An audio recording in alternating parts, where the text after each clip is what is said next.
Good evening, pangarap ko po talaga pumunta ng Japan. Pwede po ba makapagturo sa Japan kahit science major po ako? Yes. Okay.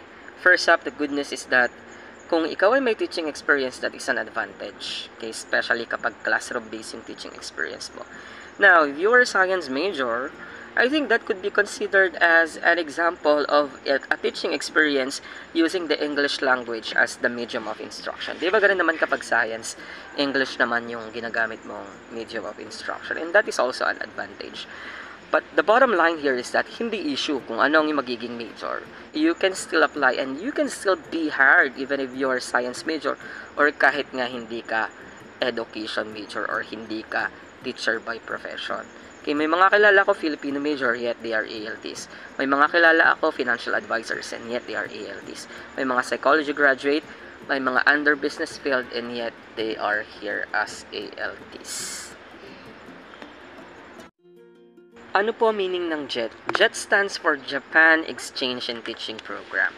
Okay, ang JET is a Japanese government program na kung saan sila po ang naghahanap ng mga ALTs at CIR. I will not elucidate or I will not explain more about CIR but more of about being ALT. ALT or Assistant Language Teachers. Okay? Sino-sino yung mga qualified applicants dito? Okay? Yung mga may bachelor's degree, must be a born Filipino citizen, ano pa, physically and mentally fit to work abroad, and of course, may interest sa Japan, and what else? Andito, sa ating page, pakihanap nyo na lang po yung ibang requirements. Okay, anong kinabahan ng JET sa ibang dispatch agency? You don't have to pay much or you don't have to pay any money. Wala naman talagang binayaran aside from the medical lang at saka yung mga gastos mo sa pamasahe. Walang placement fee, sila ang sasagot sa iyong pamasahe papunta at pauwi pagkatapos ng iyong contract. Good morning sir, nakita ko po yung post mo. True po ba yung 4 na requirements lang? Interested daw siya pero patatapusin niya muna yung ano tawag dito, 15 years niya after 3 years. So 12 years na si ma'am. And may agency po ba kung saan pwedeng mag-work as English teacher? Well, unang-una po sa lahat, yes, totoo po yung 4 na requirements, main requirements. But there are other requirements that you have to submit. Okay? Basically, yung 4, kailangan mo na pong i-prepare yun. Next, tatapusin nyo na yung inyong 15 years bago mag-apply.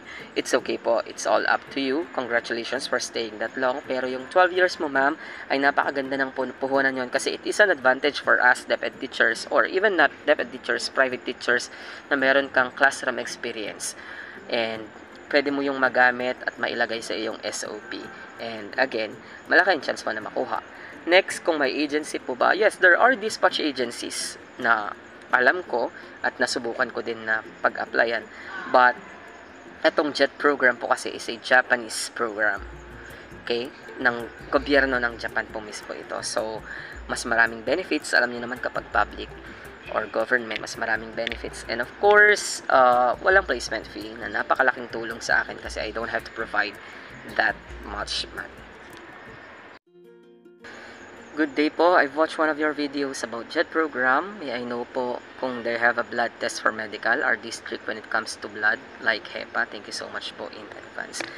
Okay, so sa una po na isasabit yung mga documents, di po ba meron tayong self-report of medical condition na kung saan pipirmahan niya ng ating local doctor after niyang i-conduct yung physical assessment or physical check-up po sa atin.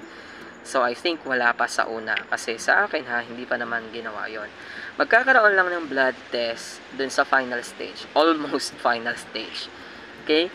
Doon sa pagpapamedical exam mo sa isang DOH accredited facility.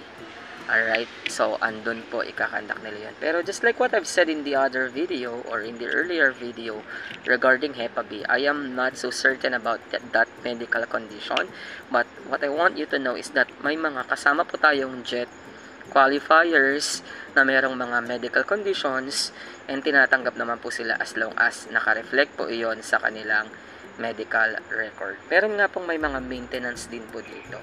And as long as hindi siya makaka-affect naman ata sa iyong trabaho as an ALT, I think, again, you're good to go. As long as you are able to fulfill all the duties of an ALT there, then I think it's not a problem.